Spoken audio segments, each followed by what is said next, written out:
Villagers protest for dethronement and banish of their Igwe in Enugu.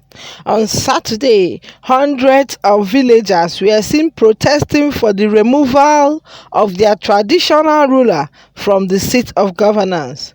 The protest happened in ENUGU Oba in Udene local government area of Enugu State in Nigeria.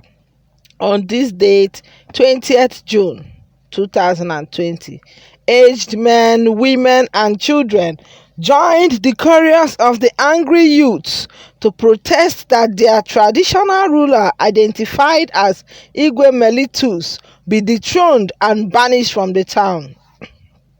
Protest rocks Umugu Oba in Udene local government of Enugu State. The youths are protesting that this man be removed as their king. According to the information, the traditional ruler confessed that he chained everybody, especially the youths, that nobody will raise above him. He confessed to it that he chained everybody, spiritually perhaps, so that nobody will be better than him in the village. What kind of thing is this? And the man even confessed to it.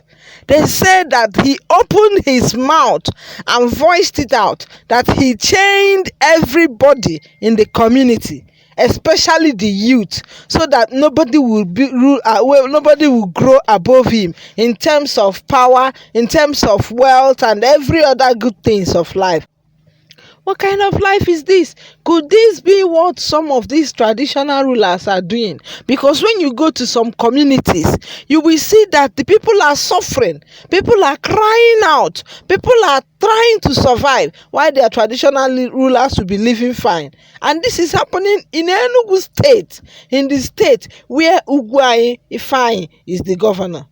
So you can see that this traditional, look at him, young man like this, so as young as he is, he has chained everybody in his statement, men and women, children, youth, especially, he specified, especially the youth, that nobody, he said nobody will grow, will be richer, will be more powerful than him. So this brings to the question, how does people survive in such village when they are chained? And is it a physical or spiritual chain? If spiritual chain, do you believe in this chain? Do you believe that somebody can really chain you, that you cannot grow better than that person, or you cannot do better than that person? Is it possible for somebody to be chained so that you will not, like, you'll be working and the other person will be earning what you are? I don't just get it. So, but for this man to open his mouth and confess to this, that means he knows how heinous it is, how evil it is. A young man, a king. You see? So these people that are ruling sometimes, they chain their people. They just take these people's whatever they need to survive. Chaining in the sense of maybe what government have given to the people will not get to them. Is that not a way of chaining? Maybe government release allocation for the people, and this allocation will not get to the people. It will end up in the king's house. While the people that this allocation was for, they will be suffering. So this man confessed this with his own mouth, that he has changed the youth so that nobody will be better than him. Now, you can see very vividly how the youths are protesting. Look at them. Just look at them. Helpless youth. And after tomorrow, they will tell them that youths are the leaders of tomorrow. When the leaders of today have already chained them, have already barricaded them, have already made sure that they subdue them, that these people cannot grow up to the standard they should grow. Just look at the helpless Nigerian youth in Oba. And this is to tell you what our leaders are doing in this society. Is it because this one opened his mouth to confess to that evil? Some people will not confess it. But what the leaders do in this society, some of them is not good, it's very bad. They will give allocation for you to do youth empowerment. You will go and teach them how to fry puff puff and package the rest of the money. They will bring money for infrastructure. They will not do anything like infrastructure. They will pocket the money. You see, these leaders are the reason why youths are frustrated in this country. None of them has the interest of the youth at hand. When they will become seeking for vote, they will be telling you they will do this, they will do that, they will give employment, they will give a job opportunity, they will do this. But after everything, you will see that at the end of the day, everybody will be suffering. All the youths will be suffering. Caging the youth. That is the reason why some people that cannot even endure, they look for another alternative means of making money. And that is why youths of nowadays in this country are suffering because of bad leadership, because of evil leadership, because of the wickedness in the highest places. How can a king change the people that he's ruling? Is the king not supposed to be working that his people will have much so that they will contribute to the community development? Instead of him to promote his people, instead of him to build his people, instead of him to invest in the youth, he is chaining them so that nobody will be better than him. That is why when you enter some villages like this, you cannot stand. You will see bushes everywhere, as if you entered a zoo, as if you are in the forest. Why? Because the village is not developed. The youths that should develop the village are somewhere, either in the village or in the city, struggling because of the way their leaders have left them, because of what their leaders are doing to them and with them. Some will just subject some of them to thuggery without giving them what they need to have as a youth that belongs in a community.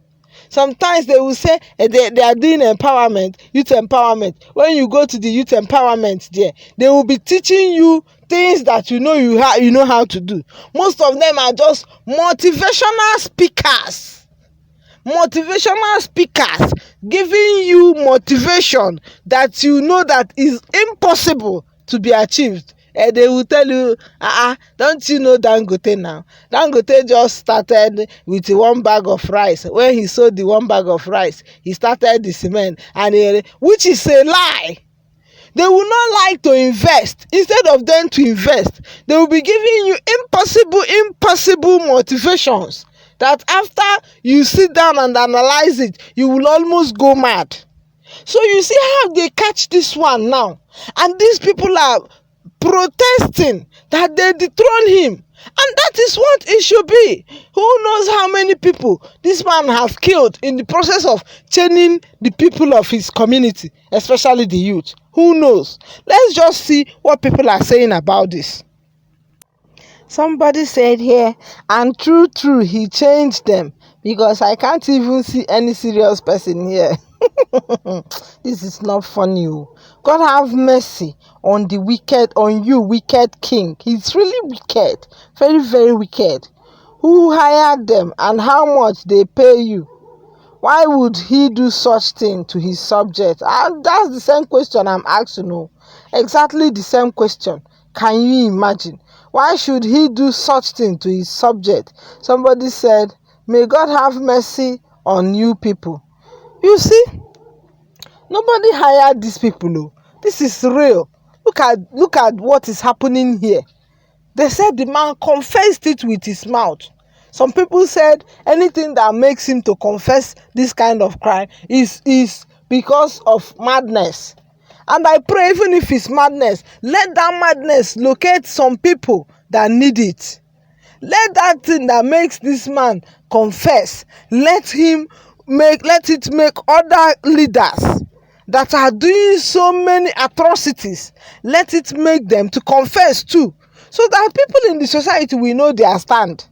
Yes, now, so that people in the society will know their stand. A lot of things have been going on. People are trying to survive. Insecurity in the land, insurgencies here and there, lack of employment, lack of everything. Food are expensive, no money to buy. assuming things are expensive and there is money, yeah, that one will not be a problem. But things are expensive, no money to buy them. And now this king is coming out to confess that he changed the people, especially the youth. I wonder what he wants to achieve by this confession.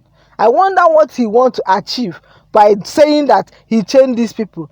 And now it is left for the government, it is left for the Enugu state government, Enugu state governor Ugwuanyi, to look into this, to know what is happening, if it is truly a real that he confessed it, and watch out for the next action. Thank you very much for watching, and bye for now.